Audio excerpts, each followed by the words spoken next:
नमस्कार सम्मानित शिक्षक साथियों। मैं डॉक्टर प्रिया आनंद श्रीवास्तव विकासखंड कल्याणपुर से विज्ञान के ARP एवं निष्ठा कार्यक्रम के लिए SRP के रूप में आपके समक्ष उपस्थित हूँ। साथियों, जबकि हम जानते हैं कि आज कोविड-19 के खतरे से देश जूझ रहा है और इस कठिन घड़ी में भी हमारा संपूर्ण विभाग एवं हमारे शिक्षकगण ज्ञान की ज्योति को ऑनलाइन तरीकों से निरंतर प्रज्वलित किए गए हैं। तो मुझे भी ऐसा लगा कि अपने साथियों के साथ में अपने इस ज्ञान को जो निष्ठा कार्यक्रम चल रहा है इसके एक महत्वपूर्ण टॉपिक की आज चर्चा करूं।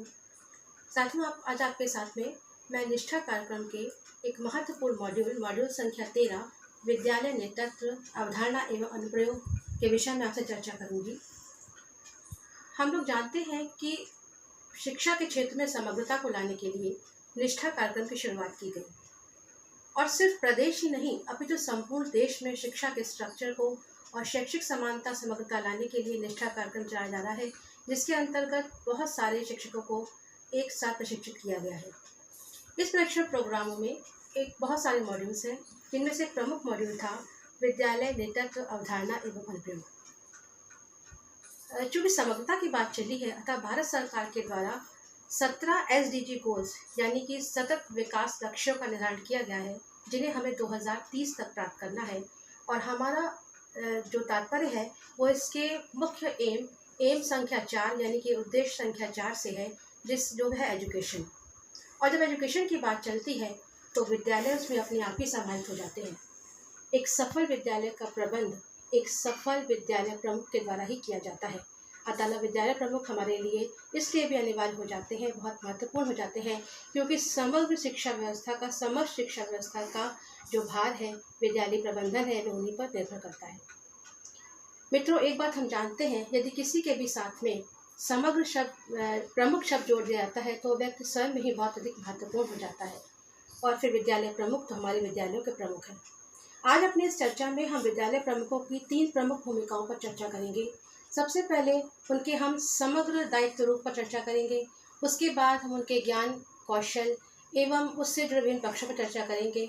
उसके उपरांत हम विद्यालय में एक वेल कोऑर्डिनेटर के रूप में उनके जो व्यक्तित्व के विभिन्न रूप हैं वो विभिन्न दायित्वों में किस प्रकार से समायोजित होते हैं उन पर हम चर्चा करेंगे। अतः यदि हम छोटी दृष्टि में या कहना चाहिए संकुचित अर्थ में देखें तो एक विद्यालय प्रमुख की विद्यालय में मुख्य रूप से 3 भूमिकाएं होती हैं। यहाँ मैं आपको इसके माध्यम से स्पष्ट करना चाहूँगी कि एक विद्यालय प्रमुख अपने विद्यालय के लिए एक प्रबंधक, एक प्रशासक और एक नेतृत्वकर्ता की भूमिका निभाता है। सर्वप्रथम हम विद्यालय प्रमुख के प्रबंधक भूमिका पर आते हैं। यद्यपि विद्यालयों के रूप में इसका संकुचित अर्थ लिया जा सकता है, लेकिन फिर भी प्रत्येक विद्यालय प्रमुख एक प्रशासक है, क्योंकि उसे कुछ शक्तियाँ प्राप्त हैं। निसंदेह आप विद्यालय के प्रशासक भी हैं। दूसरी चीज़, आप विद्यालय के प्रबंधक हैं। विद्यालय परिवेश में आने वाली हर चुनौती को स्वीकार करते हुए विद्यालय दायित्वों का निर्वहन करना, विद्यालय प्रक्रिया का प्रबंधन करना ही एक प्रबंधक का दायित्व है, इसलिए आप विद्यालय के प्रबंधक हैं। लेकिन तीसरी और सबसे महत्वपूर्ण विशेषता एक विद्यालय प्रमुख की जो है वो एक नेतृत्वकर्ता की है। और यह कहा भी गया है कि he is leader by the action not by the position. यदि प्रमोशन होता है हम आप विद्यालय प्रमुख का पद प्राप्त कर लेते हैं, लेकिन वास्तविक विद्यालय प्रमुख वही होता है जो कि अपने कार्यों के द्वारा, अपने नेतृत्व क्षमता के द्वारा विद्यालय प्रमुख के दायित्व को गरिमामय बना देता है। इस चित्र में आपको स्पष्ट हो रहा होगा कि विद्यालय प्रमुख विद्यालय के एक वृक्ष के एक जड़ के रूप में है, जिसके ऊपर संपूर्ण विद्यालय का जो भावी वृक्ष है या भावी इमारत है वो टिकी होती है। इसके बाद अगर हम पक्षात्मक रूप में देखें तो विद्यालय प्रमुख की भूमिकाओं को हम 3 पक्षों में बांट सकते हैं। पहली भूमिका होती है उसका ज्ञानात्मक पक्ष। आप यहाँ पर देख सकते हैं, मैंने ज्ञानात्मक पक्ष को दिखाया हुआ है। जब भी हम किसी कार्य के लिए या किसी सर्विस के लिए अप्लाई करते हैं तो उसके लिए एक निर्धारित क्वालिफिकेशन होती है। हम ये जानते हैं कि हमारा ज्ञानात्मक पक्ष की परीक्षा सर्वप्रथम ली जाती है, और चूँकि यह बात विद्यालय की हो रही है अतः ज्ञानात्मक पक्ष का प्रबल होना विद्यालय प्रमुख के लिए बहुत बड़ी बात होती है, बहुत प्रमुख बात होती है। और इसके साथ विभिन्न दायित्वों को हम इस प्रकार कोऑर्डिनेट करते हैं कि विद्यालय नेतृत्व के लिए इसके अतिरिक्त जो पैडागोजिकल कंटेंट है, विद्यालय में कैसी शिक्षण व्यवस्था है, क्या कंटेंट पढ़ाया जा रहा है, एकेडमिक पर्यवेक्षण, दल अधिगम, विद्यालय विकास की योजनाएं किस प्रकार बनाई जाएंगी और शिक्षा में नए आयामों जैसे ITC के साथ किस प्रकार से विद्यालय में समायोजित करना चाहिए, इन सब के लिए एक विद्यालय प्रमुख के ज्ञानात्मक पक्ष का प्रबल होना बहुत ज़रूरी है। इसका दूसरा पक्ष अगर हम देखें तो वो मैंने यहाँ दिखाया हुआ देखिए है कौशलात्मक पक्ष। देखिए ज्ञानात्मक पक्ष बहुत महत्वपूर्ण है, लेकिन ज्ञान तब तक अधूरा है जब तक उसे हम अपने कौशल से संपूर्ण न बना लें। सीखा हुआ वही ज्ञान काम आता है जिसे हम स्किल कहते हैं, जो कि विभिन्न परिस्थितियों में अपने आप को ढाल सकता है। विद्यालय में कई बार ज्ञानात्मक पक्ष के मजबूत होते हुए भी हमें अपने स्किल से काम लेना पड़ता है, जिससे कि हम अपनी स्किल के द्वारा, अपने क्षमता के द्वारा अपने सीखे गए ज्ञान को व्यवहारिकता मिला करके विभिन्न समस्याओं का समाधान कर सकते हैं। अतः हम अपेक्षा करते हैं कि एक विद्यालय प्रमुख का ज्ञानात्मक पक्ष के साथ ही उसका कौशलात्मक पक्ष भी सुदृढ़ होना चाहिए। अब हम आते हैं उसके तीसरे पक्ष पर, जो कि है उसका दृष्टिकोणात्मक पक्ष। और मेरे विचार से ही जो वास्तव में ये सबसे महत्वपूर्ण है, क्योंकि यदि ज्ञान और कौशल के होने के बावजूद हम एक दृष्टिकोण का निर्माण कर पाते हैं तो निश्चय रूप से हम एक विद्यालय प्रमुख के रूप में अधिक अच्छी सेवा दे सकते हैं।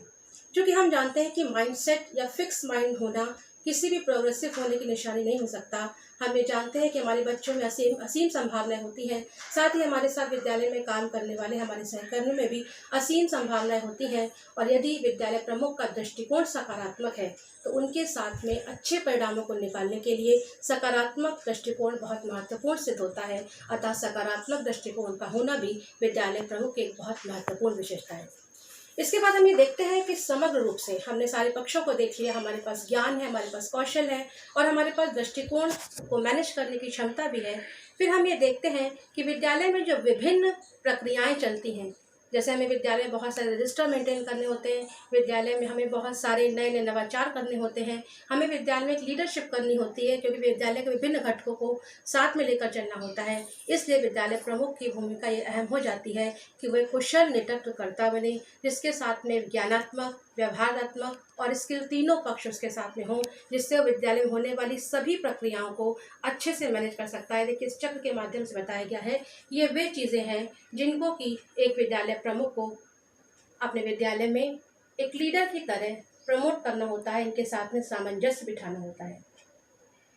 यदि दूसरे अर्थों में हम कहें तो कई बार हमने ये देखा है कि खुद को खाली ये मान लेना कि मैं विद्यालय का प्रमुख हूँ स्वयं में पर्याप्त नहीं होता, बल्कि जब तक एक विद्यालय प्रमुख स्वयं में ये नहीं मानता कि यद्यपि मैं विद्यालय का प्रमुख हूँ किंतु संस्था ही मेरे लिए प्रमुख है, तब तक एक विद्यालय प्रमुख के दायित्वों का निर्वहन करना असंभव है। इसलिए एक विद्यालय प्रमुख से अपेक्षा की जाती है कि उसके पास सेवा का वह भाव होगा जो कि स्वयं को विद्यालय के सर्वोच्च पद पर आसीन होते हुए भी हमेशा यह मानने को तत्पर रहता है कि हर कार्य करने के लिए मैं तैयार हूँ, और यद्यपि मैं संस्था का प्रमुख हूँ, मेरे पास कुछ शक्तियाँ हैं, लेकिन संस्था ही मेरे लिए प्रमुख है। विद्यालय प्रमुखों के दायित्वों को लेकर के बहुत अधिक चर्चा की जा सकती है। ये एक बहुत ही गूढ़ विषय है और प्रत्येक पक्ष के अंदर डिस्कस करने के लिए बहुत सारा कंटेंट है। एक नियमित समय में एक रफ चित्र डायग्राम के माध्यम से आपको ये बताने का प्रयत्न किया, जो कि हमारे इस मॉड्यूल का जिस था। और विद्यालय प्रमुखों को इसे अवश्य पढ़ना चाहिए।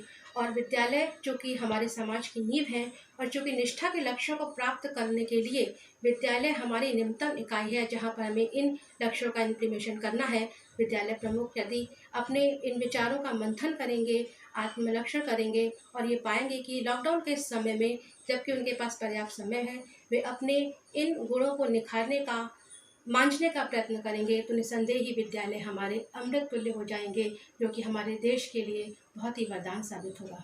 अतः अपने घर में रहें, सुरक्षित रहें, सेफ रहें और घर से ही ज्ञान की ज्योति को प्रसारित करते रहें।